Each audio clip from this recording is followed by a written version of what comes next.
Friend நானே அவளை invite பண்ணணும்னு நினைக்கவே இல்ல. உனக்கு அப்புறமா வித்யா மீனா கூட ஃப்ரெண்ட் ஆகி இருந்தாலும் அவங்க உண்மையா பழகுறாங்க. அவங்க கல்யாணத்துக்கு பெருசா எங்களால எதுவும் செய்யல. சரி அதான் கூப்பிட்டு விருந்து வைக்கலாம் பார்த்தோம். ஏய் அப்படி ஏதாவது நீ விருந்து வைக்கணும், நீ ஏதாவது ஹோட்டல்ல வச்சுக்க. என்ன ரோனி கரெக்ட் தானே? அட பாவி, வித்யா எங்க வந்தாலும் ஏன் கண்ட்ரோல்ல இருப்பா? வெளியே போனா என்ன உணர்வாளு தெரியலையே. என்ன ரோனி? இல்ல புதுசா கல்யாணம் ஆனவங்களுக்கு விருது கொடுக்கணும்னு நினைக்கிறாங்க. அதுல ஒண்ணும் தப்பு இல்லையே.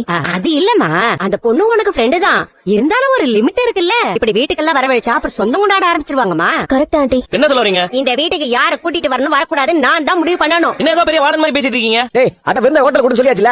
அத நீ என்ன சொல்ற? அது எனக்கு தெரியாதா? வீட்ல மீனா கையில சமைச்சு கொடுத்தா அந்த விருந்து அவங்க பல வருஷத்துக்கு மறக்க மாட்டாங்க. அதுதான் வீட்டுக்கு கூப்பிட்டேன். அப்படி உன் பொண்டாட்டி கையால சமைச்சு கொடுக்கணும்னா அவ அம்மா வீட்டுக்கு போய் சமைச்சு போட்டு அங்கேயே விருந்து கொடுக்க சொல்லு. என் வீட்டுக்கு யாரையும் கூட்டிட்டு வர வேண்டாம். நாங்க எங்க விருந்து கொடுக்கணும் கொடுக்க கூடாது நீங்க சொல்லாதீங்க. டேய் நான் என் வீடு ஏமா போதும். அப்படியே செவுரு ஃபுல்லா உங்க பேரை எழுதி வச்சுக்கோங்க. உங்க வீட்டுக்கு கூப்பிட்டல போதுமா? அவங்க இங்க கூப்பிட்டா சரியா இருக்காது. ஏன்னா உங்க வாய் சும்மா இருக்காது. அவங்க இருக்கும்போது ஏதாவது ஏடா கூடமா பேசி விட்டுருவீங்க. அவங்க புது ஜோடிங்க மனசு கஷ்டப்பட்டீங்க எது போவாங்க. எதுக்கு அதெல்லாம்? நான் வெள்ள ஹோட்டலுக்கே கூப்பிட்டு போய்க்கிறேன், விருந்து வச்சுக்கிறேன். அதான் பக்கத்துல ஹோட்டல் இருக்குல்ல, அங்க போய்க்கிறோம். டேய் இதைத்தான் நானும் சொன்னேன்.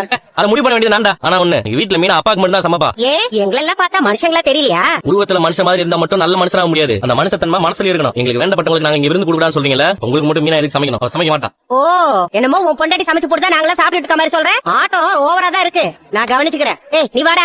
இதுங்களுக்கு வேற வேலையே இல்ல. விருந்து வைக்கிறேன் மருந்து வைக்கிறேன் சொல்லிட்டு இருந்தேன். இந்த வித்யா ஆல்ரெடி உங்களுக்கு சப்போர்ட் பண்ணிட்டு இருக்கான். இப்ப கல்யாண சந்தோஷத்துல வேற இருக்கான். இவங்க ஏதாவது கேட்டா கண்டிப்பா உடனே வச்சிருவா. சொல்லுடி, எங்கடி இருக்க? வீட்டுலதான். சரி நான் சொல்றது கேளு. உன்ன விருந்துக்கு கல்யாணத்துக்கு அப்புறம் என்ன விருந்துக்கெல்லாம் கூப்பிடுற. ஆனா உன் மாமியாரத்துக்குலாம்